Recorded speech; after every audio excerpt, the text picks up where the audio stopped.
এত হিউজ খাল খনন করা হয়েছিল জিয়াউর রহমানের সময়, যে এই খাল খনন যখন আমরা বলি, এই খাল খননটা কেবল নাব্যতা আনবে তাই কি না, আমাদের 54টা নদীর উৎস কিন্তু ভারতের। কাজে খাল খননটা আমাদের জন্য অত্যন্ত দরকার। আমাদের ড্যাম তৈরি করা প্রয়োজন। আমাদের ড্যাম দরকার এই জন্য যে কবে তারা পানি ছাড়বে, আমাদের খালে পানি আসবে। অন্য দেশের থেকে তাকে তো বাঁচার সুযোগ নাই। আমরা যেহেতু আমরা আমাদের দেশ দিয়ে বেরিয়ে যাই, আমাদের দেশ থেকে পানিটা বের হয়ে রিজার্ভার আমাদের তৈরি করতে হবে, তাদের নয়।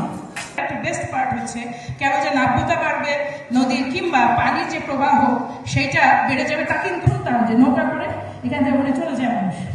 এখন কিন্তু এই রাস্তাগুলো নাই, ভেরিফাইড পার্ট।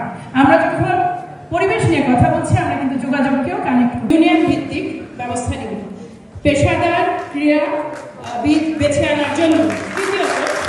আমাদের পরিকল্পনা আছে 10টা বিভাগীয় শহরে বিকেএসপির মতো সম্পূর্ণ ক্রীড়াভিত্তিক শিক্ষা প্রতিষ্ঠানের।